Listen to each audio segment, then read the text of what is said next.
Dimp Digital presents Idle Game Chat. Cool.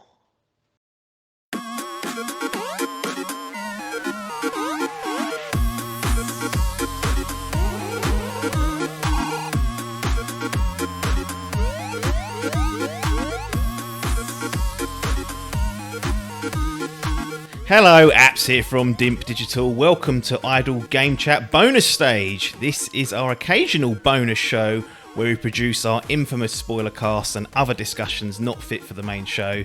This time we're going full spoilers on Kena Bridge of Spirits. I think that's the right pronunciation, but I'm sure we'll get into that as we get through the game.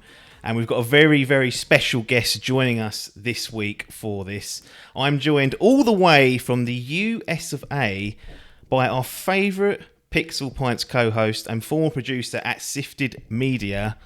It's my man, Mitch Sikorsky. Mitch, how you doing? Oh, I'm great. I mean, I don't know if McWhelm's gonna like you said that I'm your favorite at Pixel Pints. You're my personal favourite, so there you go. That's out there now in the law. McWomble's I'll take it. I'll take it. McWomble's got a lot of work to do to reach the higher standards of Mitch. So you're I don't even know what I did. Well, I'm sure maybe we'll get into that later on. But yes, it's good to have you walk through the forbidden door. You're the first person from the Pixel Pints crew to come over this way and say hello. So a very warm welcome from myself. How you feeling about being here? Obviously, it's similar setup. You're used to these kind of gigs, but different kind of structure. No different. I just get to hang out with you more, which is fun. Yes. So I get to enter your domain. I don't get the one to be the hosting and doing all the questioning, and I just get to sit here and chat, and I like that. No, good. That's exactly it. So, as I mentioned at the top of the show, this is I don't know if we're going to go completely balls deep into spoilers and whatnot of Kena, but the warning's out there. We're going to be talking about, a lot of the game with no restrictions Not like there's on balls deep spoilers anyway. No, this isn't like The Last of Us Part 2 level of, narrative-driven game that kind of hinges on that. But we will talk about everything and anything that we decide is relevant. So that could involve some spoilers. So if you've not played it, bugger off or don't complain if we do spoil something. So when I talk to people about video games and we kind of go to deep diving into them, what I usually start with is something I call cards on the table, which basically means put your cards on the table in terms of your history with this, developer or the franchise, or perhaps the genre. A bit difficult with Kena because this is coming out of a studio that, as far as I know, Ember Labs had not created a video game. This is their first go at it. Yeah, no, it's their first game. I think they've made production in regards to CG animated short films. But no, this is their first game. So there's not really cards on the table to have. Maybe the genre. I mean, but I think it's a very generic genre in regards to, like, there's so many games in that genre. So, like, to say that someone doesn't have cards on the table for that probably would be lying to themselves a little bit if they haven't, like, delved deep into it. No. But I'm a fan of, like, the Sly Cooper franchise, Mario, like all the mixes, and it's all about, like, what the game offers as its flavor, because it's always like a mixture. It's like, do you do more platforming? Do you do more combat? Do you do more puzzle solving? It's like, really, that's what makes the game, and the genre really is just too expansive to really say, like, man, that's exactly what it is. No, we're not talking about a simulation or a strategy game here. This is chances are you've played a game like this before at some point during your gaming career if you're listening or watching.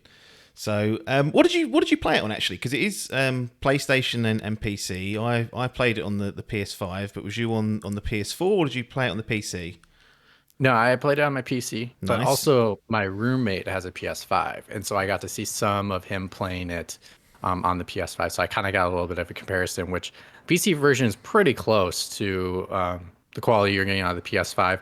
I mean, my setup is relatively new. I built that just last year for the first time, and the graphics card is pretty close to what you get for the PS5. So, like, quality wise, I was still getting good quality and good frame rate and everything. So I don't think I lost anything out of the experience. And I didn't do the research though to find out if because the difference between the PS4 and the PS5 version is the little critters.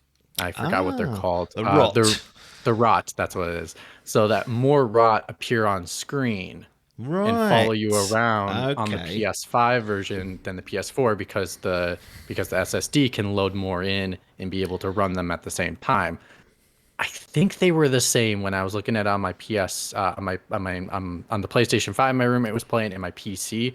I do have an SSD on my PC, so I think that helps. But um, if not, I couldn't tell the difference. Yeah, it's interesting that usually when we talk about a PC versus a console version, you'll reference what the scale backs have been made on the console version, but given the early stage of the PS5, they do have some parity with some of the games that aren't overly intensive and pushing like huge graphical meltdowns in the GPUs or the CPUs. So this is one of those games that I think you can enjoy on any of the platforms available on. To be honest, I don't think you're Yeah, I gonna. think even on PS4 it would still look great. Like Yeah, it's still worth playing. yeah, because it's much more about the art style, isn't it, than you know Yeah, and that resolution art and style can definitely cover up, like, it's similar to like Mario for the Switch. It may yes, look good, and that, but it's that art style can easily. There's not. It's purposely doesn't have detail. Like it's yes, very just primary colors and lines. That's all it is. yes, There's not really like, oh, the crevices on the hat are like moving yeah, based off the way the wind blows. No, it's like that's kind of the style, which is it's always going to be having the one little crevice on the hat because that's always going to be there no matter what. yeah. I absolutely agree with that. We might as well start talking about the presentation of the game and how it looks. And you've touched on some good kind of items there because I found just the look and the style and the overall kind of atmosphere that was brooding out of the game to be really charming. Um, Oh yeah. Not often do I play games that just feel this nice to be lost in, and I was lost in it for plenty of hours going around the map and doing the puzzle solving and the optional bits and pieces.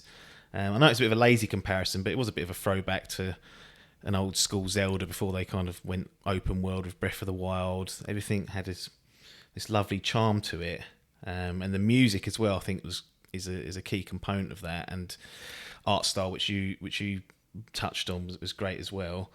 These games in particular don't typically always catch people's eye because they're not gritty and realistic, but I'm of the opinion that I like having these games throughout the year to dive into and get lost into because it can get a bit bleak with all the realistic Oh yeah. shooters and whatnot. What's your overall thoughts of the style of this game? Because I felt like you could see their animation and prowess shining through just in the gameplay and in the way the game looked and the cutscenes obviously as well. Yeah, and I think that was the one thing. That's probably one of my small complaints about the game is like I don't think they needed the CG cutscenes. No, yeah, that was even quite though even even though like it's like yeah they're an animation studio and that's probably like the thing for them, it's like, oh, we want to show that off, which like clearly like it's yes, shown off very well. Like I can clearly tell this is like an animated studio that has done this before because the critters like they captured the adorableness of them, they yes, captured the fun, the playfulness, the sadness. They were able to capture all that. I don't. Maybe the question was maybe they couldn't capture it in engine that the engine they were using and based off the tool set they had and it was their first game and they're like maybe it's just easier to do a CG cutscene. Because that was the one thing where I was like, okay, there is a drastic difference right now between the CG cutscene right now and the in-game yeah, running the graphics. Even though it's still beautiful regardless, it's just is a very drastic difference. And it's almost it did remind me of older games and yeah, in a sense. But I mean, for what we got out of the quality, I think it was like, okay, I'm a little more forgiving of it for that aspect. But I think presentation wise, it did great. I think I agree with you with, it kept the lightheartedness, even though in some of the darkest of moments, you're almost like, I don't feel as if it's like depressing me in this dark moment right now because no, the overall atmosphere was so cheery. It was yeah. more of a concern to make sure the character's okay and like having that emotional, grip with the character. I think that was probably one of the strongest things is this game's presentation. Yeah, absolutely. Yeah, the cutscenes you mentioned was actually quite jarring on the PS5. I don't know what frames per second you played it on, but it's 60 FPS. I think there was a performance mode that I switched it on as soon as I got into the game on the PS5, and the cutscenes were running at 30. So there's always that jarringness. When you cut to it, you're like, oh, okay, my eyes are not kind of used to this. And I always found that slightly distracting throughout. I'm assuming there's a similar setup on the PC side of things in that. Oh yeah, for sure. They were running through that as well.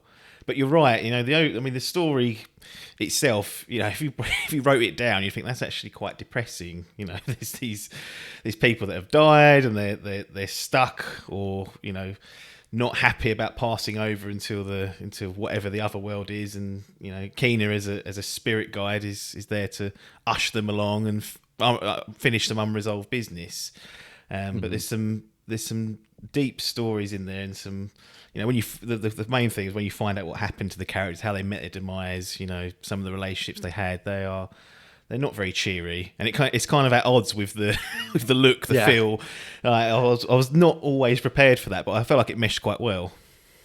Yeah, I think a moment that really captured me for the game really was the first kind of like overall, like it's broken up in like, what's it, 4?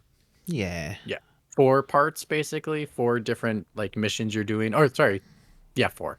I'd say 4 different like main missions you're doing for certain people for the spirits.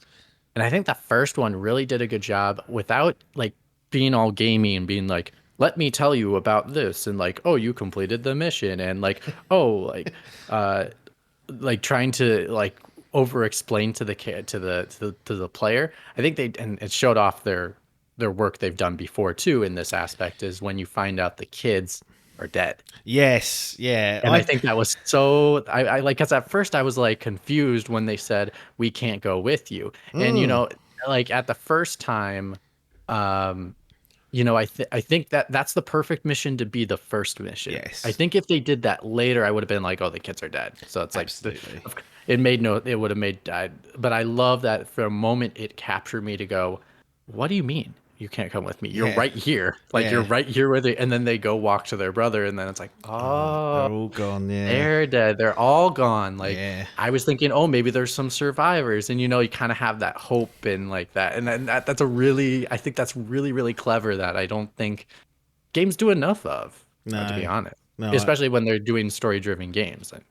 No, I totally agree. Like, 'cause I think the brother's name's Taro, and you're off to find him. And at that point, I was like, he's probably dead. This sounds like everyone else. I was like, you're probably dead. Yeah. So like, I don't that you don't have to play on that, and I don't think they do. I think they just continue on. Yep. And I think the nuance of it is that like they didn't have to tell her they're dead. No. So then when she goes meets everyone else, they don't have to go, I'm dead, by the way. It's like you already just inferred. You're like, you're dead. Yes. Which is like, okay.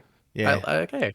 Because actually, when you first meet the two kids, they pop by and say hello. They're in a cutscene and they're chatting back and forth, and then they kind of just like wander off, and they actually disappear on the screen. And I was like, oh, that's a bit sloppy. Like, they clearly aren't going to be companions throughout the game. Not realizing at the time that it's all in context, because they are, they're spirits technically at this point. They're not living beings. And I remember thinking that when the bombshell dropped, that they were gone as well. All 3 of them had tragically died in this in this horrible incident. I was like, that's clever, because the seed was planted there, and my silly brain picked up on the kind of the sign, but didn't put 2 and 2 together and just assumed the game was being a bit gamey, like they do with companions and whatnot. Right, they disappear, smoke and mirrors, etc., etc. So that was definitely a bit of an eye opener. I think like that to me felt like the strongest story of the 4, the strongest kind of mission was that particular one. I found the next few not quite as impactful. Maybe that's because your eyes are open at that point as to what's probably occurring here. But I generally found that to be my favourite of the kind of passing of over of spirits that were available. Well, the second one. So here's my like. I agree 100%. I think the first one was most impactful, and then the second one for me I found confusing, and then the third one is kind of a little generic. And so like, but it wasn't as like it was bad. It was just I was curious on like I knew the answer. It's how do we get to the answer Yeah. is what I was more interested about. And then once I got there, I was like, oh, okay, solves what I was thinking about. Because the second one was utterly confusing to me because it's like the her lover was with her, and then she went away. But is she dead? I don't like Oh yeah, but I think she I think is. they all are. Yeah, I don't think she But like came. how? But how did like, is she dead because she like went off somewhere and then she died over there, or did she was she while she was going off the explosion happened and it killed her? Like I think that was the thing that was most bugging me. I was like, how did she die? Like, Yeah, I knew the first one and how you die, but I don't know about you. I don't know how your lover died, and that bugs me. That's the one thing that like oh it's like oh but I was like, oh, the creature was really cool. That the like the companion creature of the Toro. I was like, yes, I call him a Tauros. Jesus, I'm going Pokemon. Um, the bull, with the wood horns. I mean, with the rock horns. I think that was so cool. I yeah, found that interesting. Um, but I will say, I do. That was probably one of my favorite boss battles, though. Even though it was the most I think confusing. Could have used a rewrite there somewhere. Um, I think that was the most interesting and most fun boss fight though because it involved so many different things at once. Um, yeah. with That's the shooting of the arrow to like hit the bell and then destroy the bell, which is its power source, and then that was just all good. yeah, I loved the boss battles and how they all kind of had a different flavor. They weren't all the same. It wasn't just use your combat and beat the living crap out of this thing, which is part of what some of the things you have to do in this game. yeah, But I really liked the bosses and how they had their own each unique type of way to take out the boss, and it didn't have to telegraph it to me. Like it didn't have to write a message and say no, or her to say, "Oh, I should really hit that." But it's like really great language, visual language for the game to be able to tell me exactly what I need to do without feeling frustrated. And the frustration is more of execution yep, than it is of figuring out what the heck I need to do. Whereas like when I play Metroid Dread, for an example, for me, it's like I have to live long enough to figure out the pattern to beat the boss, yes, not necessarily the game is telling me, oh, you need to do this, and that's how you implement it. Where it's yeah. yeah, I could get a thing about the final boss in Metroid Dread is probably the most frustrating boss I've ever faced in quite some time. Because the other part is I don't know if I'm getting any damage on the boss because there's no There's no health health bar. bar. No, So, yeah, which doesn't help me to know if I'm damaging it to make it implement the moves. But anyways, that's a different game for another day. But I think this game executed that part really well, which makes it easier on the gamer and makes like I like a game that makes it difficult for me because I can't execute, then make it difficult because I don't understand what you want me to do. yes. That's where my frustration comes into play. But I love they did a great job overall with the bosses with that aspect. Yeah, I mean, the one thing that completely caught me off guard was the obviously, well, yeah, the difficulty of the game, because it's kind of at odds with this jolly, beautiful, puzzle-solving, light-hearted, gentle experience of going through the world. You know, oh, I'll figure that out. I'll sling up there, bow that, bang bang. Oh, this is really nice. And then you get to the bosses, and they are hard bastards. It pulls no punches. It requires you to be able to execute the specific moves and work through the different phases of the boss. And it completely caught me off guard. And there were times when I was getting frustrated, like we all do, because I couldn't execute, much like you. But I was just really surprised that was the case because it was kind of at odds with the tone of the game. And usually, you expect these games to be a bit of a walk in the park, don't you? You go through it. You don't really think about the combat or anything like that. It's a means to the end to get the narrative up and running and all that good stuff. But I was completely caught off guard by that. I don't know if you was as well in terms of its There was difficulty. one boss battle that did make me frustrated, and I don't know if it was a lack of execution on my part. It took me quite a while, and I thought it was the final boss too. And I was Was like, it Toshi, that the guy in the ice cave? yes, Yes, yes. yes, same here. That was the one boss battle I did have a frustration with. And it was all Absolutely. about execution too. Like it reminded me of a Souls game.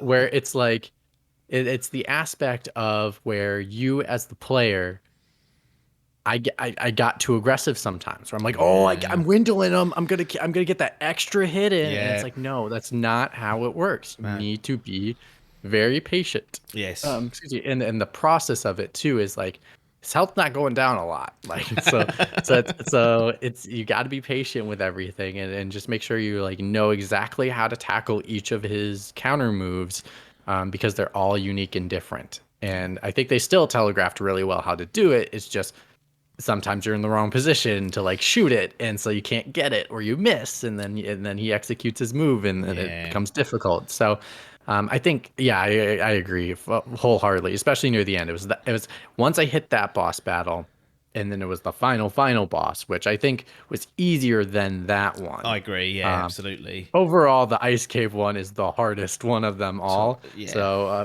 So if people play it and haven't played it before and are going to play it, and they Mm. go, Jesus Christ, is this going to get harder? No, it does not get No, harder. that's like the peak, It, and it kind of drops down. Not by much. I still found the last bit quite challenging with the different arena battles it'll put you through, and yeah, and because you're also lacking your that's rot, it. and then you Absolutely. don't have the, which I think the game did a great job, and this is something I do want to really commend it for, which is, a lot of games sometimes where you're like, especially something like this game, um, with the combat that's not, it's not as complex. But it's not basic either. I think No. they add enough nuances to the combat to make it fresh every single time, and add new enemies to make it fresh every single time.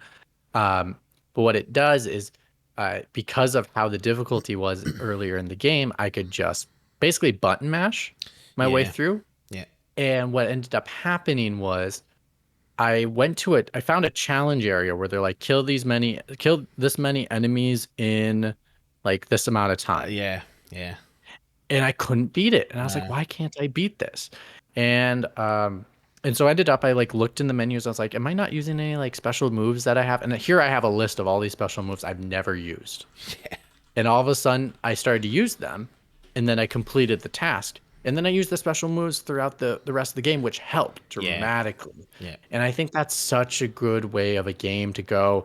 If someone is not using your tools that you're providing for them, offer them the opportunities where they have to use them, Yeah. so that they know that they're available to them, because people forget, like, a lot of times, especially if something's working. You got your bread and butter, and your what I'm using this phrase a lot lately, Shang-Chi, it's stay in the pocket. Yeah. You're in that pocket, you're really doing well with what's there, and you're not being challenged to try new things, or challenged to try all the things that are available to you. And that was the one where it made me do that, and then all of a sudden things got better for me, because I Yeah. was starting to use them in regular combat throughout the rest of the game. And I don't think I would have beat the game if especially with that boss battle in the ice cave, if I didn't have those tools and knew those tools were available to me. And I still haven't used some of them that are there, because it's just not my cup of tea. I rather use the rot one where I'm smashing the staff down, and it'll Yeah. shoot the rod at them, instead of using the arrow version. Like, it's, Yep. you find your bread and butter what you like, but I'm happy the game found a way to force me to use them and remind me, oh, I do have these. I Yeah. should use them. Yes, yeah. It's interesting because when the game first released, I was kind of playing it and I saw a few people's impressions, and I was like, yeah, it's really, it's charming, blah blah blah. But it's really basic. It doesn't have much depth to it. And I was like, yeah. And in the early going, I was like, yeah, okay, they are right, because I'm just sort of going through this world, blah blah blah. But it's almost like an onion, this game. Like it takes I felt like it took a bit of time to get there. But once you're kind of through and at the end of that first kind of story with the brothers, the three brothers, like by then a lot of the onion peel has come away. But I really, in hindsight, appreciated that it took its time to do that and didn't just chuck you straight in with all the combat moves, of all the different puzzle solving moves you can do with the bow and all that good stuff. The bomb you don't get till quite late on as well. It really was, they were tempered in giving you these tools and slowly introducing them, so you could get to grips with the new stuff you were getting to, and then introduce another element that you can use. And if we've introduced it, there's a good chance you're going to need to use it for the next phase of the game to get through it. And I really appreciated that. I was really pleased that it just always felt like I was discovering something new and doing something new, and it's completely off base with like the first 2-3 hours of the game that I'd played, because I felt like it was going to be a bit of run of the mill, but it certainly gameplay wise has a lot more depth than what people were giving it credit for. A lot of people may have given their impression that they've not played it again, so they're never going to find out that it does get far more advanced than what you'd expect. Yeah, it gives you the impression that they never beat the game. Yeah, it does. Absolutely does. Which is kind of just disheartening, because it's like, that's not a basic game. Is like a game that wouldn't grow upon itself. Like the skill tree on that game is for the amount of time you play, which is like, I think got done in 12 hours. Yeah. Which is 1/3 of what you could play on like, or yeah, 1/3 of like your average video game in regards to like non-indie title. And so, the skill tree on it's probably the third of the size of another game. So I'm like, what do you want? What are you talking about? What are you talking about? Do you want 80 different skills condensed into 12 hours of gameplay? No, like it's got to be stretched out. Yeah, and I think what the game was going for was more of, similar of the regards to like the enemies themselves are like puzzles. Yeah. And it's more of like how you strategically go through each enemy, or which one to attack first using which tool, is more of the combat's bread and butter than is I give you a million tools and just beat the living crap out of something. Yeah. Yeah. And I think it really showed that because of how unique the bosses were, especially in the mini bosses, that they each kind of have their own flavor in regards to the way you take them down, whether it's a bomb to reveal something to be able to shoot with the arrow then, or a bomb to reveal something to then hit it with your bow staff. That then they would introduce that as a regular enemy, sometimes lower powered than what you faced off as the mini boss, and sometimes almost just as powerful. Yeah. But then it makes you feel as the player that you've actually grown, and that you evolved, and that you're better and you're stronger and all that kind of aspect. So I just do not get this is the one game where I'm like, reviewers, you got that way wrong. And I did. It reminds me of Days Gone in that aspect of like, wow, the reviewers just, I don't know what you were thinking. No, I agree. It certainly has a lot more than what I felt like people gave it credit for. Like I can't marry up. Even just how challenging the combat is. If you just stripped away everything else, that's far in excess of most of the games that you'd class as simplistic. Like it's just not on that level. You cannot cruise through this game. You will not cruise through it with your eyes closed. It's not the way it's designed. I mean, it's even got that, and then it also has an additional like extra combat ability where like you can third person control another creature to take out a bunch of other creatures. Like, how's that basic? That's not basic at all. No. It makes, I think we're both in agreement on that portion. Yeah, absolutely.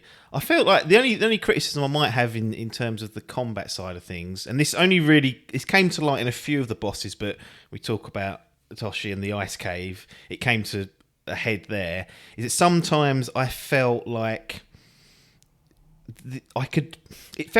didn't feel like it quite had the tightness that I felt like I needed as a player sometimes, particularly with things like the parry mechanic. I just could not, for the life of me, nail down the timing for the parrying. I don't know what it was. It could be me, but I suspect others will have struggled with that as well. Not just you. It was not me just too. Me. I could not get the parry down. It reminded me of Zelda Breath of the Wild's parry mechanic, where I just couldn't get that down either. Which I do not understand when people go, it's easy. I was like, what are you talking about, bro? Like, you can see me play games. I play a lot of games, and I play them I'm replaying Jedi Fallen Order just because I was like bored. It's in the US of A and LA. It is Thanksgiving, so we have the time off, and I was just like, I kind of want to just go back and play something for a little bit. So I grabbed some Jedi Fallen Order. And I'm like, I got that parry down. Like, I don't know, but I can do a Dark Souls parry. I don't know what else you ask. I agree though. I think in a sense it is. I don't know if it's too tight. In regards to the movement of the character in combat is difficult, especially off lock on.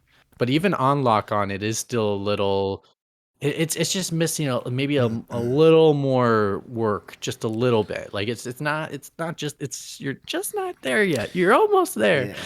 It's like almost standing up, like for a child. Like you're almost there. You just need to like like put that other leg there. Yeah, it just felt like it overreached slightly in some areas. It's not consistently like that, but No, there's moments. it's mainly in the boss battles when Yeah. you really need When you're under to be pressure and on you your need to, toes. and like you Yeah. were talking about earlier about executing, sometimes I felt like, and I love to make excuses for my own, shortfallings and downcomings when it comes to games, but I felt like sometimes the game wasn't always meeting me halfway. I was getting, Yeah, I think the lock on contribute to that too, especially for that boss battle in the ice cave was especially when an enemy disappears or all of a sudden gets behind you, it somehow doesn't follow the camera like it should. It should swing around and follow the character with you, Yeah. but it's like it's in this cone, and if it doesn't make it in the cone, it loses the lock on, which then becomes frustrating because then you're trying to re-lock on, yeah, but they might be doing something at the same they time, which then you yeah, don't have time to then dodge, and then you get hit. And that's it. there's like They're all that kind signaling of some stuff. attack that you could have dodged if you'd seen it Yes, happen, but by the time you've exactly. got eyes on it, they're halfway through that, and you're like, well, I'm gonna get hit here. And there's Right. no other thing about No, it's it was stingy on the hills, wasn't it? I felt like in the boss battles, you'd get like two little flowers or tears to heal on with the rot, and that was it. I thought they would regenerate after a certain period of time, but I yep. felt like in most cases, it didn't matter how long I tried to just survive, I was not getting any more health, and I don't know whether. I think in the boss battles, I could have used one more. Yes, I agree. Just one more. Like the rest of them were fine, you Yeah. know. Yeah, It's just in the boss battles when I'm again trying to figure out what I'm supposed to do. Not necessarily that it takes forever to do so, but especially on the first time around, it's almost like they basically like we'll let you die the first time. yeah, Just go ahead and die the first time, and Yep. then you can figure it out. And it's I almost the the the reason I don't like that in games is for the sole reason of it basically loses the tension. Like you're this character and you don't want to die, right? no, Like we as a person to person, we don't want to die, right? Because we only get one life, we only get one chance. We know this is a game, you get multiple chances, yes, but we still treasure that life and want to make sure we hang on to it for as long as possible because we don't want to die. no, So I sometimes I do find games of when they're almost like we just want you to die a bunch of times to figure it out is almost a stupid excuse in my opinion. yeah. I don't enjoy that too much, and especially when there's so many phases of the boss, like you have to die on each phase to figure it out, and it's like, okay, fine. I'll do this. I'll survive the first phase, and I'll find out what you want me to do on the second phase. Oh, there's a third phase. Oh, there's a fourth phase. Is there? Okay, Yeah. let's find out. What am I on? Die number 27? Yeah. Yep. Death number 27. Yeah. Okay. That's it. Was it 10 deaths per phase? Yeah. Jesus Christ. Did you have any? Just changing gears slightly. Did you have any performance or technical issues in terms of crashing or anything like that that you'd want to report on? No Because crashes. PC can be a bit of a. And I go between PC and console, and I notice if I haven't optimized the game, I'll have a few more issues on PC. So I always find that they're a little bit sometimes not as tight as they could be, but I'd be interested. No crashes. I had some jitter in the frame rate on occasion. I think it was in the beginning when I was just, figuring out the settings that it needs to be at. And I'm so relatively new to PC gaming, I could not tell you what setting I had it on. I kind of either. I kind of let the PC tell me what the recommended setting. That's what and I let, do. and let it sit there because like the only time I'll really jitter with the settings is if it's an older game and I'm like, oh yeah, I can really run this bad boy at like 120 frames per second, boost it up to the highest fidelity possible, and I'll be a-okay. But for a game like this, I just set it on recommended, and I know I think there was a couple times I was playing with the settings just to like be like, oh, is this gonna stop from jittering? And the jittering was very minor, and it was mainly when it seemed like the game wasn't done loading yet. Yeah.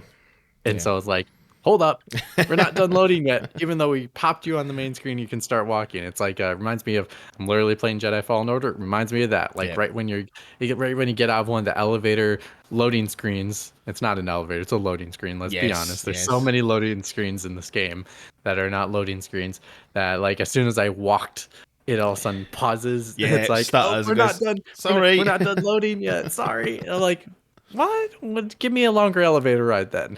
Yes, absolutely. I actually did have a couple of crashes. Like at one point on the PS5, and it got me worried. It powered down the PS5. Normally, you get that blue screen. It comes up and says, "Do you want to report?" Are you sure you're just not bad at the game, and they're just like, just stop, just quit now? I may just well have been in the quit ice now. cave at that point, and they were trying to tell me something, but because usually Go to bed and come back later. yeah, that does actually work. That worked on Metroid Dread. Funnily enough, I didn't even go to bed. I went to out for lunch and had a few drinks, then come back and did the final boss in like 2 tries, and I was like, I just need to clear my head because I was beating myself. But No, I powered through that thing, and then I found it hilarious because I beat it before my best friend, and he's a big Nintendo guy, so he was playing it, and then he kept texting me during the boss and going like, "How'd you figure this out? Yeah. Would you?" And I was like, "Do you want hints? Do you want me to tell you exactly what to do?" And Yeah. he's like, basically goes like, "How do I get rid of this?" And I was like, "Okay, just use the big bomb." yeah, that gets rid of most stuff in Oh. that game. If you're struggling and you need to get rid of something, that's the one to have. But yeah, on Kino, I had one power down. Like it powered down the PS5, and I was like, oh. And I turned it back on. And it said, "Oh, you've experienced a crash. We're just going to rebuild the database." And I was like, "Oh my god, what has this game done?" Ember Labs, you bastards! Destroyed your PlayStation. Yeah, PlayStation's no longer the gold dust that is the PS5. And I was like, "Oh my goodness!" But it went back on and was fine. And I did have another crash later on, but this time it was the classic like blue screen. Here's a stupid code. You want to attach a screenshot, and I was like, "Just report it. I don't need to attach a screenshot. Like I can't because you've crashed the game." How soon did you play one at launch? Like when were you playing this? Yeah, so I pretty much played it in its launch week and probably finished it within 10 days or so. I didn't like power through it. So Yeah, same here. there may have been one patch actually, and after that Okay. patch, I don't think I had any of these issues. So maybe that addressed it. But going back to the ice cave, which we're talking about a lot, I had a weird bug where I went to put my shield on to deflect or parry. I don't know what I was trying to do, one of the two. And Kena got stuck holding the staff like that, and there was no shield around me, but I couldn't be attacked. So Toshi couldn't actually hurt me. He would hit me, and he would like react as though I just like parried him, but I couldn't get out of this animation. Unlimited invisible shield. I did, but I couldn't hurt him. Like I was stuck like that, and then it would eventually break out of it. But every time I'd use the shield, it would happen. Anyway, it made that encounter easier for whatever reason, and on one of the tries that happened, I got through it, and it carried on into the next phase, like the final boss. And then I was like, right, what's going on here? So I just powered down the game, like closed it, didn't put it in rest mode, restarted it, and it went away. But that was a bit of a strange bug, but I will take it because it kind of helped me when I was getting most frustrated. You almost wished like it took away some of that guy's health so that you could just put down the controller and be like, I'll just take him out. I'll let the game beat itself. That's fine for me. It's your fault. No, exactly. But yeah, that was interesting. But other than that, I mean, that they sound horrendous, those instances, but they were few and far between out of a 12-hour experience, a couple of crashes and that weird bug happening, but not really been many widespread reports of issues of the game, so it's technically pretty solid. It's pretty it's pretty technically sound. I mean, and even I think even with some of like the more complex puzzles. Oh, there's one puzzle I couldn't figure out though, and I was like, ooh. Was it the one where there's candles? And yes, that took me forever. I had to look that one up. Yeah, no shame in that. I was close to. That took me. I tried everything. I was like, I was so confused. I could see the points on the bow where I had to hit the points. Yes. I was like, what's the bloody order? And then I didn't realise that what was it? I think you had to pump the shield. I can't remember what it's called now, where you do that kind of like. Yep, and the candles will pop up, and then they'll dissipate in the order you need to hit it. them at. Yeah. But then, like, so I didn't look up like the full thing at first. I was just gonna read like the beginning and being like, here's a hint. Look at the candles, and I was like, okay, I'm looking at the candles. Like, what the heck do you want? Like, I don't know. At first, I thought it was one of those where I would like hit all the areas, and then enemies would appear, and then it's like a battle phase where you like fight them all, and then once you clear them, you get your reward. I was like, where's my reward? I don't get my reward. What's going on? Yeah. So like that was the one puzzle. Besides that, all the other puzzles were really well done, and I even like some of the creativity. Like even I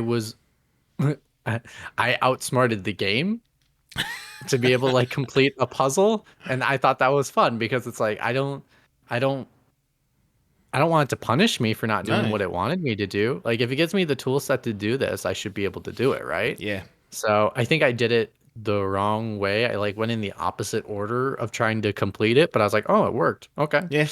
That's always good when games do that. And you brought up. It was difficult. I'll admit it, but like, it worked. I had to take the rod and like make the creature thing, and it had to like go for the longest amount of time, almost to the point it ran out of health on the timer. And I was like, I don't think this is the real way to do this, but I feel like I could do it. Yeah, you can brute force it. No, the puzzle elements of the games, either optional or mandatory, depending on the task at hand. I really enjoyed this breaking up the quite intense combat that we spoke about. I felt like they were, that candle one definitely tested me. I mean, I got there in the end, but generally, I felt like it was a good mixture of like nice like little brain ticklers and stuff that you think, oh, I've got it now, and you feel a little bit clever for solving it, as opposed to just consistently giving you obtuse and vague puzzles. I really liked the balance that they implemented there, even if they kind of went maybe a bit too advanced a couple of times. But generally, I felt like it went really nicely with the overall game and slotted in really well. Oh, I did run into one bug. Well, technically two, but it was the same bug. Just thought about it now. It's when the rot were carrying items. Oh yes, this happened to me a handful of times actually. Yeah, it's not. They would get stuck on geometry that didn't make sense to get stuck on. So like they got stuck on, like I shot down one of those pod thingies from the flower and it fell down, and they were supposed to carry it to this elevator that I have and bring it down and then put it on. Yep. And the issue I ran into was there was blades of grass coming out of the wood from the deck that it was on top of, and somehow the rot can't walk through grass, or it did in this moment, it wouldn't let it. And so it was like this tiniest of windows, but the issue was like if I only had like 3 rot creatures, it would have done just fine. It's the fact that I have like 20 rot creatures trying to move this item that they're all getting stuck and can't funnel through the little window that's there. And so it made me think, okay, maybe they're supposed to be able to go through the blade of grass, and like something with the code is saying no, it's a wall of geometry, you can't go through. And I think the other time when the rot were carrying something, it ended up working when I came back. So like I ended up like skipping it, and then I came back to it later, which was it got stuck on the geometry of stairs. Like it wouldn't go up. It wouldn't go up or down the stairs. Yeah. Because it was like, oh, we're stuck. And I'm like, oh, okay. And it's like me trying to be like, maybe if I angled the command this way or say come this way, and it just was not working. Yeah, well, it wasn't enough to make me go like, I hate this game. No, that happened to me a handful of times with the rot in particular, when I was asking them to move something. It may well have been, one of them was definitely a side one. We have to put the little statues into the slots, and they wouldn't go and pick it up. And I was like, why are you being disobedient, you little shit? So I wonder whether it was a bit like The Last Guardian, where that fucker doesn't always do what you tell it to do. But no, it's not very easy commands. He just goes, no, exactly. No. And you're like, what the heck does that mean? Yeah, I can't even understand that. At least with Keenan, I felt like they were quite clear commands. You had a little arrow to like show exactly what you're doing. Whereas in The Last Guardian, it's almost as if you're like, just go over there. Do I really know what I'm asking it to do? Like, do I even know it can do that? Is this Trico's fault? or not. Yeah, like to the point, like to the game where it's almost as if like if you don't know what to do, just run around in circles and go na na na na na na, and just see what he does. That will work. But no, I had the same issue with the rot a couple of times. And then funnily enough, again, I mentioned the patch that went in sort of 4 or 5 days afterwards. I didn't experience it after that. Again, don't know whether they managed to stabilize it on the console versions for that particular issue. But yeah, that happened to me a few times. And I think I just reloaded the save the time it happened to me and it cleared it. So it's clearly something, to do with that session that was running. And, once it happened twice, I was like, okay, if this happens again, I'll just reload. I know what the solution is. And it didn't happen again. So I didn't have to worry too much about that. But yeah, the rot are an interesting mechanic because they're not just there to look cute, which they are. They are adorable. They've got the worst name, though, to call them the Rot. Oh my gosh, right. It makes sense when you get to the end of the game, because the Rot Yes. God, they are derived from that. But immediately when you see these things, the one thing that doesn't spring to mind is you'd call them Rot. Like, I would not call them Rot. To me, Rot is a distasteful, horrible thing. And these things are very, very In cute. the browns. Yeah. Well, I guess they're brown. Or Yeah. they're black. They've got little They're cute multicolored. eyes. They smile. They can wear hats. You got... Oh, I love how when you walk around in an environment, all of a sudden some of them just appear in the space that they're in and start like interacting with the space around you. And I'm like, oh, that's nice. And then goes back to the question, how is this basic? Yeah, and sometimes they would direct you towards interactable bits and Yes. puzzle bits. They would be there and be like, "Hey, here," and you're like, "What's that?" And you're like, "Oh, crumbs." You want to like Jedi Fallen Order with the oh geez, I forgot what it's called, the BD2K or whatever. It's Yes. the robot, the creature. Yes, That is your companion, like shows you the spaces. Like that's clever. Yeah, I love that. Like Yeah. it's naturally in the environment telling you what to do without having it be gamey and be like, pulse this. look over here. And it's Yeah. like, okay, no, 'Cause- it's like, the Yeah. creatures know what to do. The alternative is it tells you directly like that, or you have to go into like, I don't know, Witcher mode and see it highlighted, things like And that. everything. This is a much more subtle and better contextualized Natural. way of doing it, in the world. And you're right to pull back on the Fallen Order bot companion. Or even 'cause- God of War, it reminds me of in regards to Yeah. the son Atreus is and this is what I love when games do is like make something the player. Like Atreus is us, the player. He's the one learning about the world. Yeah. He's the one telling us, "Oh, we can go explore if we want," and make it sound natural as if it's like he's excited to go do that because it's a whole new world for him. But then it tells us to the player, be like, "Thank you telling me I don't have to go to the next story beat, and now I can go explore." But really, just shut up, kid. I want to do my job. But yeah, and the Rot kind of were doing that for you, and that's great. And I think even like some of the mechanics of involving them in combat was unique that you don't see in other games. It's like it's an evolution of saying the basic commands of Pikmin, and like putting them in, evolving them more. And I think that is something that's unique and special that other games don't offer. It's like that. It's not basic. No, that's not at all. And That should be the title of this spoiler cast. This is not basic. This is not basic. Yes, I agree. It's funny because I was playing Horizon Zero Dawn. I replayed that the last few weeks, and I was a big fan of the rope caster in that, where you pin down the machines when you've got a crowd of them. You can either use it to attack them or just to, sorry, I'm not dealing with you for 90 seconds, blah, blah, blah. And it's funny you said that. I remember using the Rot for that very same mechanic in Kena. Oh, yeah. Because Pin 'em down. when you've got, 5, 6 enemies, some that are strong, some that are kind of lighter, I was like, okay, I need to keep you away from me. So you'd fire the Rot on them and it would pin them down, and you could get off a cheap shot on them, or you could just keep them out of the fight. Again, like it had so many layers, and you didn't have to use all this. But I was gonna say, even the fun part is when you pin them down, and then if you evolve it enough, you can shoot the arrow, and then it'll take out the other enemies for you. So then it's like, oh, two birds with one stone. Kill get its health down, and then kill these enemies that I was gonna deal with in a minute. Yep.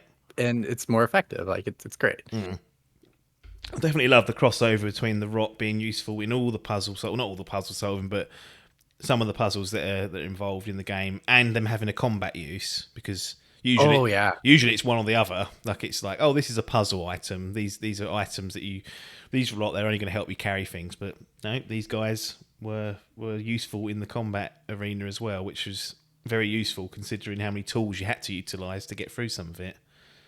Yeah, I didn't think they were gonna push the rot as far as they did, especially like there was the one level, and I believe it was the one. It was in a cave somewhere. It might have been for the second arc, um, which is when you're on one side of a platform and you can't reach the other side, but your rot can.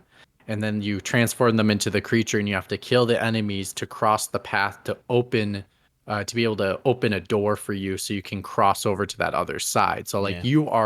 you are completely useless, and you have to completely use the rot to be able to take out the enemies and then also guide themselves across without falling over and all that kind of stuff. And I thought that was clever. I was just like, wow, I didn't think you were going to push it that far. But when you did, it showed how important they are. Yeah. And also that, like, oh man, if you make another game, you could do so much more. Now, you can't really because the rot are gone. Yeah. Well, yeah. I mean, Unless you call upon the great rot creature that just appears out of nowhere. yeah, the rock god. And it's as your summon. It was. I thought it was really clever that when you get the what they call the little tiers, where you take over and you control basically the little, Yep. which looked like a dragon to me at the time. I didn't really understand Which what it then was. when you see the final creature, you're like, oh, that It's makes that, total sense of yeah, what it looks like. Yeah. yeah. That is, it's that being incarnated, at a Yep. local level. I was like, that's again, most games don't bother with that level of detail. They just simply don't. And yeah, that was great. What did you make of the kind of optional stuff that you could do in the game? Because there's a few like optional puzzles and activities. There was the boxes that you mentioned earlier, where you'd get a little combat challenge. There were you could drop off mail, couldn't you, to certain spirits that are in the village, and it would open up a reward. My general opinion was I enjoyed doing them, but I felt like the rewards didn't always necessarily justify the means. I kept getting that currency that I had no real reason to spend on other than like hats and stuff, which are fun, but there was a lot of that. I'd do something quite difficult and I think, oh, I've just got X reward. I could have done with something else, like more rot, for example. But how did you find the sort of off the beaten path side activities that are optional for the player? No, I agree with you, and but at the same time, I think because there was not a lot of it, that it didn't make it feel as if it was more tedious than it needed to be. Yeah. Like and a lot of the time, like when you found the mailbox thing, it was on your way back. Yes. So it was on the way. It's not like I have to go all the way across the other map.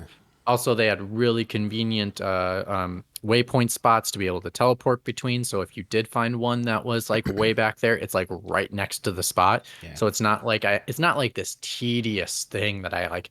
If for a completionist you wanted to do everything, Yeah.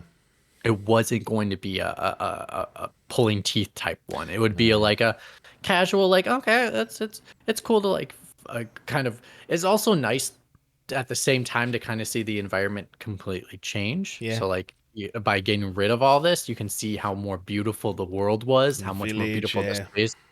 It kind of reminded me of the not the Sands of Time, but Prince of Persia. So like the remake, the reincarnation of the Prince of Persia games, where it was with that cell shading, Yeah. and where the moments where you took the girl, oh, she's Elika, that's her name.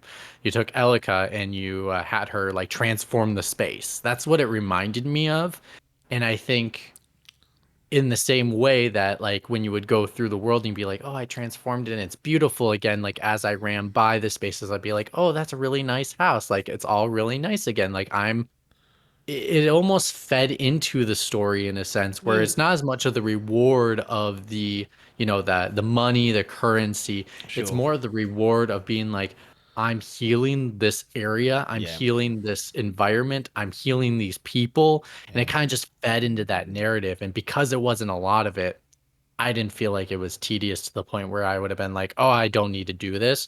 I didn't feel like I had to do all of it, No. but I did a lot of it. Same here, yeah. I did a fair wedge of it as well, and because most of the time, like you said, it was conveniently placed that you'd just wander by and think, oh, what's that? And then you go down there and there'd be something there for you to do. It wasn't tucked away. Although I'm sure if you went for the full completionist run, there's some stuff that's tucked away. One of the advantages of playing on PC is you haven't got to worry about chasing the platinum. I don't know if you are interested in that anyway, but I know some people are like, if it's an easy platinum, I'll go for it. Yeah, well, this one, it's you've got to beat the game on master difficulty, and I was like, what? That's 2 levels above normal. I did not want to try it at the harder difficulty. I was like, oh, I don't know if I want to do that. Yeah, I'm full on this difficulty. I'm good. Especially that one ice cave. I wonder how hard that. Actually, I might want to do it just to like maybe Twitch stream on Pixel Pints of like me trying to take on the ice cave at master level. Yes, and maybe I'll have you with me as my companion. But I think. And I think the one where I found like super rewarding was I found one space where it like opened up, and usually it's just like a little house, like it'll open up. Yeah. This one, it was like almost like had a courtyard, and I was like, oh, this is like so much bigger, and it's like so I can't remember if I got something extra special out of that one, but it was one that stood out to me because it was different in regards to like the location. Yeah, absolutely. Any other positives that you don't feel like we've touched upon? I mean, it's obviously difficult to encapsulate everything in a chat, but anything that you've thought about since playing it and thought, yeah, I really think that's something to hang our hat on and say it's worth calling out. I just hang on the hat on the game overall. Yeah. I mean, for their first shot at it, it's good. It's really good. It's that's incredible, really. Like when you look at it as a debut title, because really, like when I first saw it at the whatever it was, the PlayStation 5 Future of Games last year, showcase, whatever it was, I thought that looks really interesting. I didn't know anything about the developers at the time, and I'd done some research, and I was like, okay, my expectations are, I think, justifiably lowered because this is their first game. We've seen this time and time again where promising trailers pop out and they don't quite deliver. So I was a bit like, look, we'll see what happens when it comes out, blah, blah, blah. Pops out this autumn.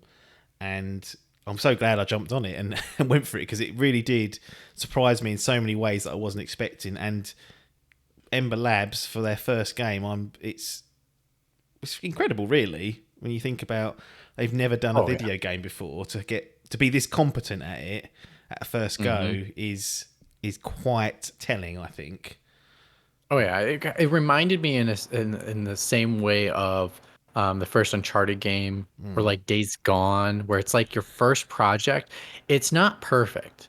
It's got really good bones. It's got really good structure. Where it's like where you looked at like the first Uncharted game. It's like got a good story. Yeah. It's combat is pretty much the framework is good right there. The climbing serviceable, the platforming is it's pretty good. It's not all the way there, but it's pretty good. And that's where I kind of feel like with Kena, and I think even like some of the elements where I had like some of the most fun, I'm like, oh, I really wish they evolved this more, which is really where I had the most fun was when I was shooting the arrow and it was flying me in the air. Yes. And that somehow the feel that like the way that the visuals on the screen, the speed you were going at, it felt so good when I was hopping between them, especially when you're like slows down the speed when you bring up your bow for the second shot, and it's like it really just felt so good. I was like, oh, I wish they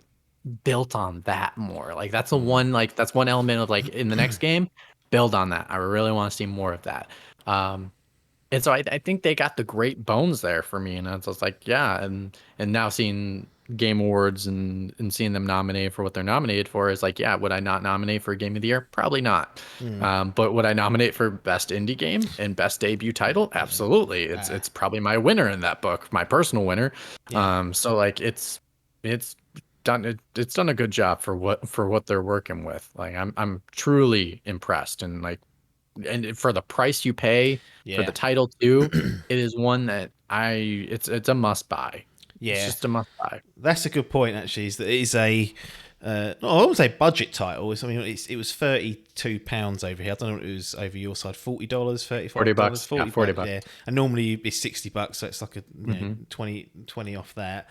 But I think that's really appropriately priced. And considering a lot of the stuff, I know this is not a a first party developed game by Sony, but a game like Returnal that came out and they charged $70 and £70 over here, I was like, I'm gonna wait for that to be a bit cheaper and whatnot. Whereas this was like, this felt like not a no-brainer, but I was like, 30 odd pounds. I was like, sure, what's the worst that can happen with that? And it kind of over delivered on the price front in terms of fun and whatnot, and how much I enjoyed the game. It was far in excess of the £30 I paid. Now, if I paid a bit more, would I have been perhaps as high on it? I think I still would have been high on the points we've pointed out. But you'd always have that question probably could have been doing with a bit cheaper, but they priced it, I think, spot on, like perfect. Yeah, the value proposition wouldn't be as high as it is right now. No. With the price you're paying. No. Any negatives or drawbacks that you noticed or haven't covered? I got a personal nitpick. I can't stand the double jump. Right, that's interesting you say that. So what I noticed with the double jump is, A, yes, it's not the best, but B, I noticed that if I was jumping off a reasonable height, which would incur fall damage, there is some fall damage. It's not egregious like some games. Like Horizon, the other day I jumped off something and died, and I was like, I've just lost 10 minutes because it's the save points in that. It's a trip. It's a trip, man. It's a trip. I was like, I wasn't prepared for that, but anyway, different conversation. And what I thought I could do was I could use the double jump at the end of the fall to reduce the fall damage. And no, Kenna was like, boom, landed like I jumped off the top of the Empire State Building. And I was a bit like, okay, so they haven't quite figured out that's happening, that I've changed my velocity, and actually she should only react to a small jump. But yeah, carry on with the other criticism for the double jump. There's that, and I laugh at that every single time that happens because I did figure that out and was doing the same thing. But my nitpick is like when you do a double jump, what it lacked two elements that and I don't know why. For me, I obsess over jumping. Like if I tell you the perfect double jump backflip is Luigi from Super Smash Brothers Melee. It's got the perfect weight. Yeah. It's got the perfect momentum. He does a slow backflip, and then when he does the double jump, he like flicks his feet.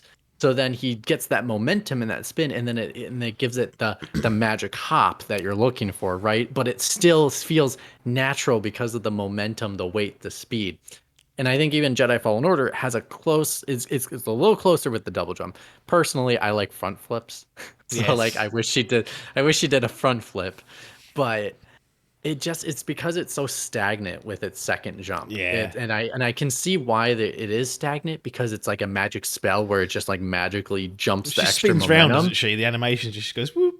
Yeah, but in my mind, I'm like, maybe it's because like the staff is giving her a magic ability to kind of like shoot up, but it only lets you kind of like shoot up. It doesn't let you shoot forward. And I think that's what it's lacking is that forward momentum. It's more of upwards momentum than forwards. Yeah, no, it definitely felt a bit stiff, and sort of playing into that, I guess my nitpick was around like the movement in general. It did feel just a slight bit too stiff, and one of the first things I noticed when I first turned it on was I don't know what it is. I like to walk in games. Like I like to have the character walk around, and you tilt the analog sticks forward very slightly, and it has that recognition that two-tier. That's it. You tilt it a bit more, they get a bit faster. You tilt a bit more, and it feels like a change of pace that I'm controlling.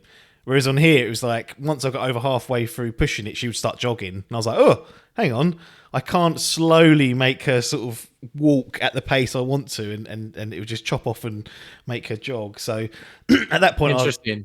Maybe that's why I'm if people don't know of your Idle Game Chat crew, I'm known for getting through games very quickly. Not necessarily being able to like I get through everything that you should be able to get through. I just get through it in a shorter amount of time, and I still see as much, if not more, than most average people. Like I'm an the example, opposite. I'm so slow.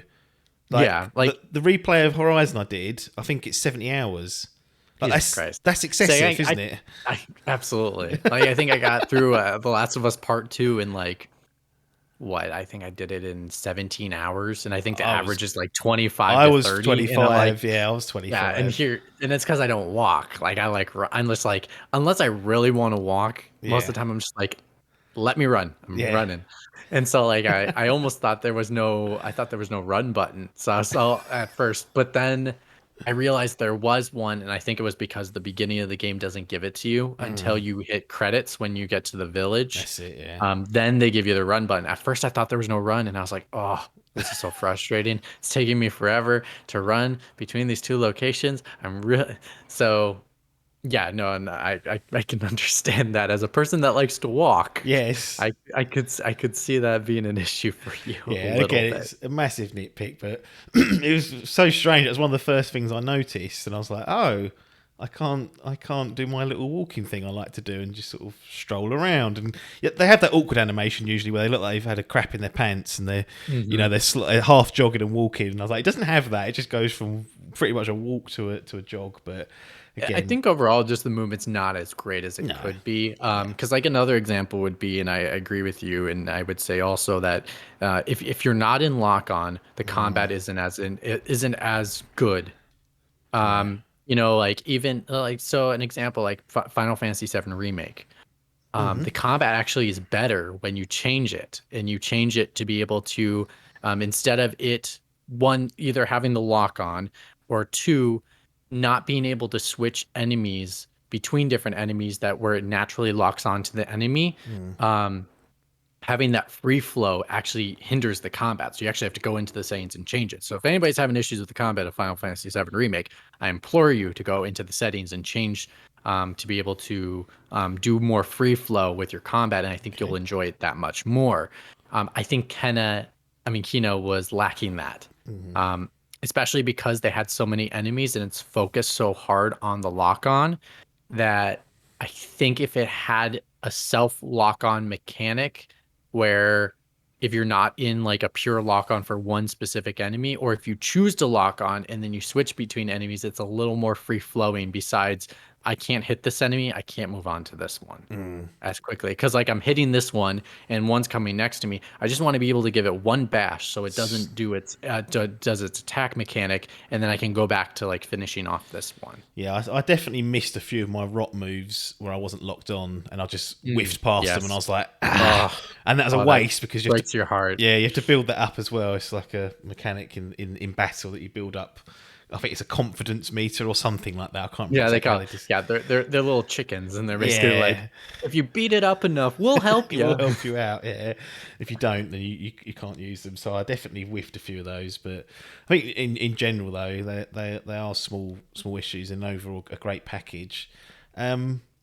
I mean, what would you? I mean, you don't have to do this if you. Some people don't like to, but if you had to give the game a score, we usually operate on. You get a zero point 0.5 modifier, so if you want to do an 8, you could do an 8.5 or a 9. Blah blah blah. Where would you kind of fall? Having it's interesting because actually we both played this quite a while back and finished it probably 3-4 weeks ago, so we've had time to digest it, which is why we're sometimes rusty on the detail. But I actually like speaking to people after that time because it's like, how much do we really remember about this and what's sticking out in our minds? But how are you kind of feeling on that front in terms of potentially scoring Now, it? what kind of scale we're talking? Are we talking about the hypocritical gaming score of it's actually 7 out of 10 and not necessarily a 1 out of 10? I tend to use the whole thing. I just say that if it's a 7, it's still worth playing at some point. Like it's that's not average. That's still it's doing something worthwhile doing. It might have some problems potentially, but I go as low as 4, 3. Like if stuff doesn't If we're work, then you're going down that road. I guess I'll answer it both ways. So if I'm doing like a legit 1 to 10 scale where one is apps, so like I could give some games in this industry that I've seen like threes, Right? like Yeah. legit threes, and people would be like, "Oh, that's a 6." Yeah. Like, Okay. Yeah. if we're doing that scale, I would probably give this at like a 6.5. But if we're going by like what we are used to, the 7 to 10 scale, basically with like some nuances in the fives and sixes, I probably would get this an 8, Yeah. may I'm it's like in between the 8 and the 8.5. It's like really just how much you personal preference. I don't think I can. Yeah, I don't. Yeah, I'm gonna give it an 8. Yeah, Yeah. it's hard because it's like I really do love the animation, and maybe I want to give it that extra point 0.5 for because I mean, even though it's CG cutscenes, that's really well done Oh, stuff. yeah, Like yeah, it's that's great. some stuff you don't see from a lot of studios in this industry. Like No. that is very, very unique. But I think I'm just gonna go with an 8 because I think that the combat is not as complex as some other games, but like for what you're going for and what how much long you're playing it for, Yeah. it's got it all, and Yeah. it's got it all and does it well. Yeah. No, I tend to agree with that. What's next for Ember Lab? Like, if you're your favourite CEO, Jimbo Ryan, are you having a look at these guys and thinking, we should lock those guys down? Like, first game, they've done this. We don't have I love Sony's games, but we don't have much that's kind of looks like this. We're all very gritty, big, powerful third person story driven games, and that kind of falls into this category, but it looks different for sure. No, they got Ratchet and Clank, Yeah, which is a Ratchet. similar type style. They also got like Marvel Spider-Man, which is not that dark. Let's Well, be honest. we'll see. Got Well, Venom. yeah, well, Venom and Kraven the Hunter. Great. That'll be, and then we got Wolverine, which will be. I hope they go dark on that. I hope they go dark on the Wolverine too. I have a feeling they will. I have a feeling Wolverine will be that for them, but Yeah, they'll I hope probably so. stick with the more kid-friendly Spider-Man. Yes, of or course. teeny Spider-Man, like just bordering the M rating. He never kills anyone other than when I web sling them into the sea, and I think, well, he's not surviving that, is he?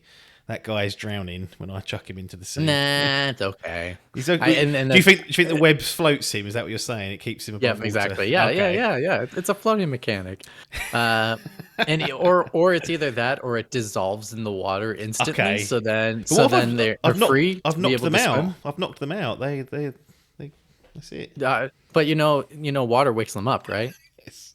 Yeah, you throw some Agreed. water on a knocked out person, and you're like, "Oh my god, I'm awake." It's funny. The only reason I said that is because I saw a clip the other day. It was on Twitter, and someone said Spider-Man doesn't kill people, right? And it's from the game. And they got that crime where the car tips over, and you have to get someone out before it blows up. And what they did is they webbed someone to the car, and then got the civilian out, and then it exploded with them attached to the to the car. And I was like, okay, surely that guy's dead unless the web is fireproof. We don't know. Maybe, It's total accident. Yeah. Total accident. He doesn't intentionally kill people. no, exactly. It's just like Batman. He doesn't intentionally kill them. He just wants to knock them out. He just might kick them a little too hard in the face. That's it. Well, if we're talking on a business standpoint, if I was Jim Ryan, it depends. Like, it depends on their next project. This Yeah. doesn't, who knows? They might not want to do another game for a while. Like, because right. they're this is not what they're known for. They're No. known for making animated films, which is clearly they're good at it Yeah. because, like, if you see these cutscenes, you'd be like, I would watch that Pixar movie Oh yeah. any day. So I don't know. It's I think it's all dependent on what they want to do next. And they may not want to be purchased by Sony because maybe they want to do film stuff. And Yeah. so, like, because they would be owned by PlayStation, they might not be able to do film things, or it is a smart decision for them because PlayStation is moving into trying to very much so move their properties into the TV and movie space, that it would be nice for them to have them on hand to make two teams, a gaming team and an animation team. And the animation team could work on Sony properties. Heck, you could probably continue the Kina story Yeah. in an animated film or TV show, and I think people would watch it. I think she's a compelling character. I think they're also nervous maybe if Sony sucks them up that Sony would really try to compel them to make a sequel, and maybe they don't want to make one. Well, funny Maybe they want enough, to try a whole new thing. I did read that they said it's unlikely that they would Yeah, I want thought to I make, read a that too. game sequel, but they didn't. They left the sort of door open to say we could explore it in other mediums. So maybe a keener fit, like you were saying there. So yeah, it's a bit of an odd one because they're not an outright game studio, like you said. They've had work in the animation. It's not like stuff. Housemarque. This is their third game with Sony. Oh yeah, and I think that's more likely. If they did 2-3 more games and Sony were clearly in partnership with them, then maybe we'd see that purchase. Same with Blue Point, Insomniac, etc. That's kind of how Sony seem to Yeah, I operate. see the partnership continuing. Yeah.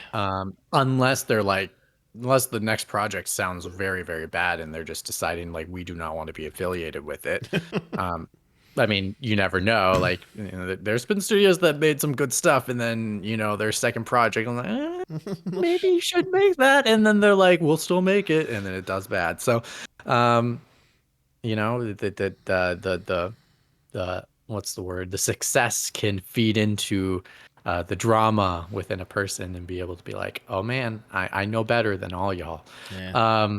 But yeah, I think it's all just dependent on the team. I think I really would like to see another project from them. Yeah. I just don't know what it would be. And I think one thing that they're known for is great stories, and as long as that's their focal point, I think they have something going for themselves. And now they have a game under their belt, and maybe because of so I am been actively searching for a career in the games industry, not just doing the work I've done, whether that's doing producing like I've done already, or that's working in the industry itself and production side.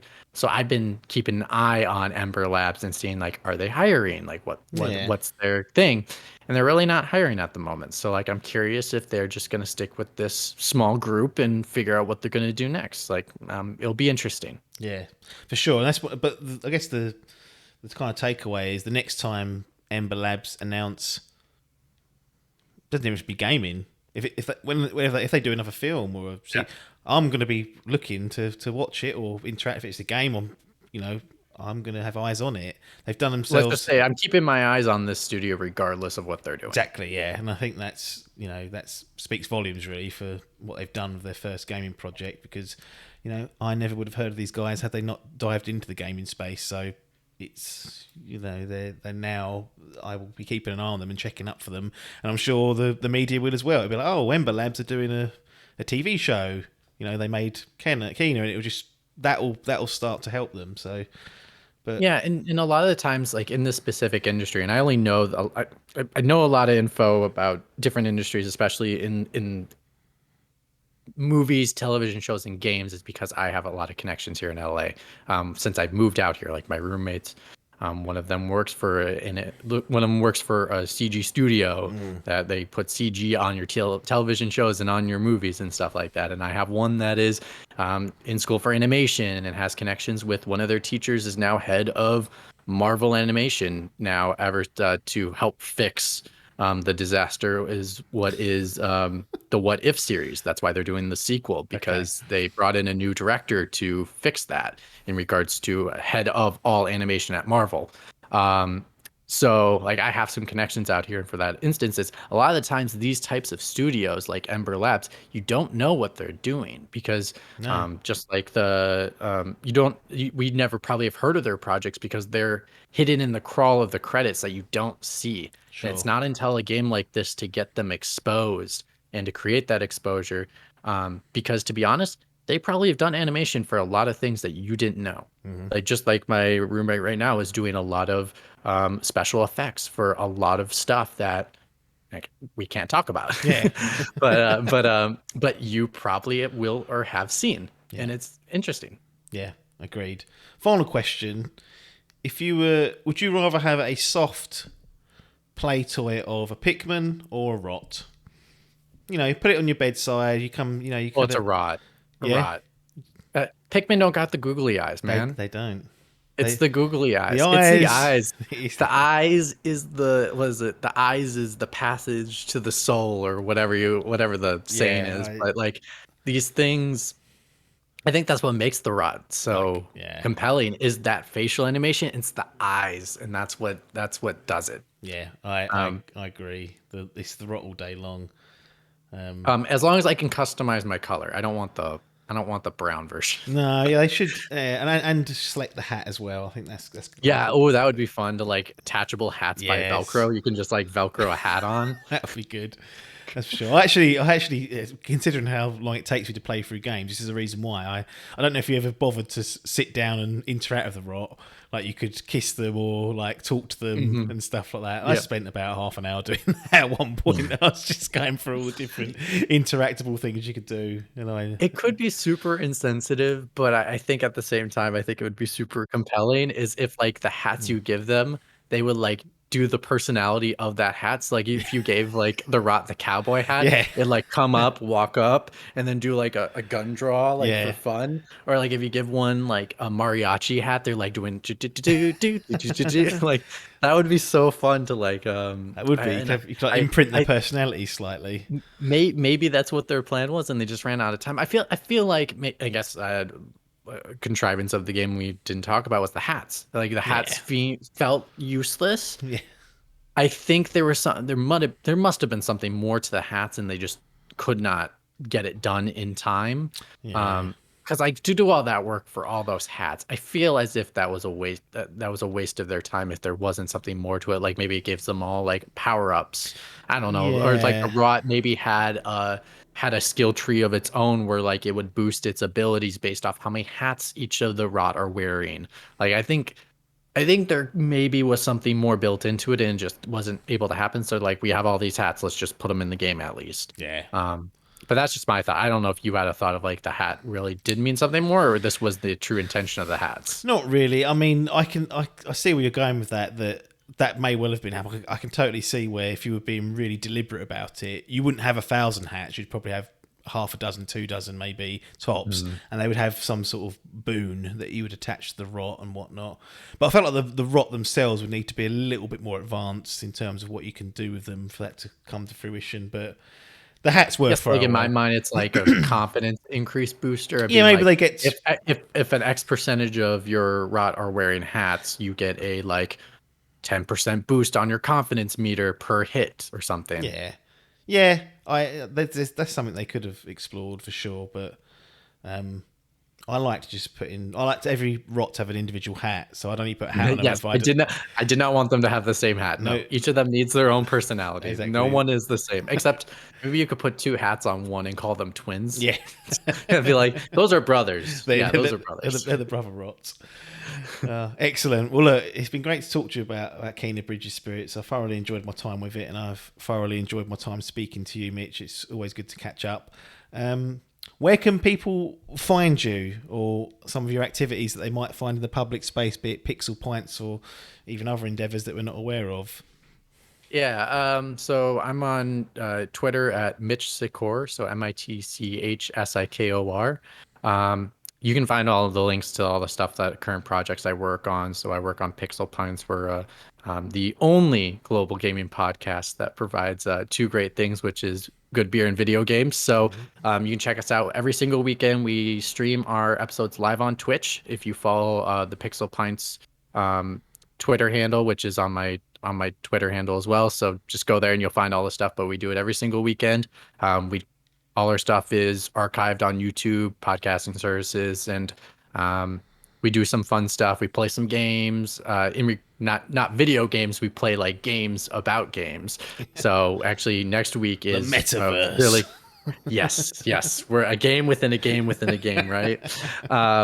Actually, next week is really fun. It's our Game of the Game Awards, which is basically a game we play of predicting the Game Awards, and then this one may have won every single year, 2 years in a row, baby. Yes. Champion. Double champ here on the show. Yeah, maybe that's why I'm the favorite. I'm the champion. We do like winners.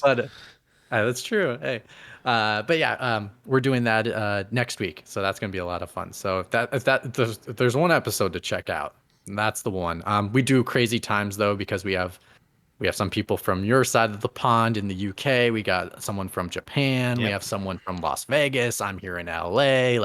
And we do have one person who is in the East Coast that comes on occasion. So we hit the weirdest time zones.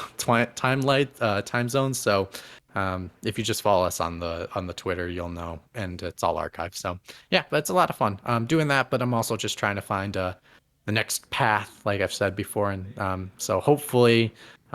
I get to help shape the future, or if not, shape the coverage of video games in the future. That it's going to be a lot of fun.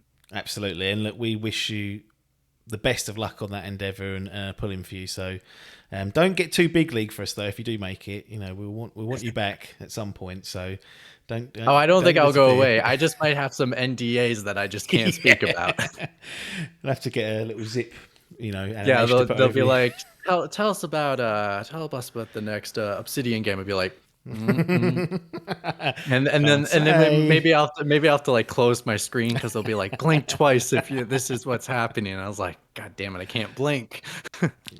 Excellent. Well, look, thanks, Mitch. I do truly appreciate your time. It's been a lot of fun catching up with you and speaking about Kino. I know we tried to do it a few times and it took a little bit of a long time, but you know, all good things come to those who wait. So I truly do appreciate your time. Thank you for joining on this. I enjoy idle game chat, so this is fun for me. I've never been a guest on your show, so you've been a guest on ours. So it's only fun. The first person, so that means something. You know, you'll always have that accolade. I'm the favorite. I'm just Exactly. always going to be titled favorite. Absolutely.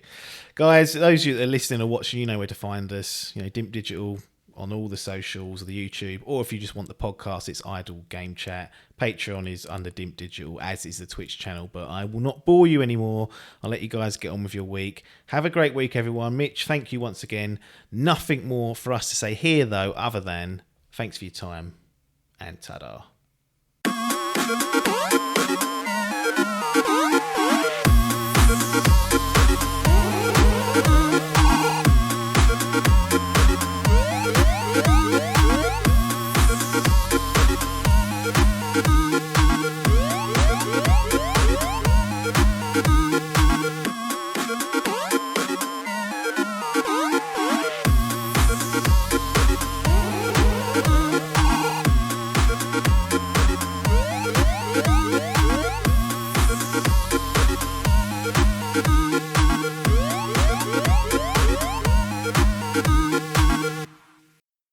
This was a Dimp Digital production.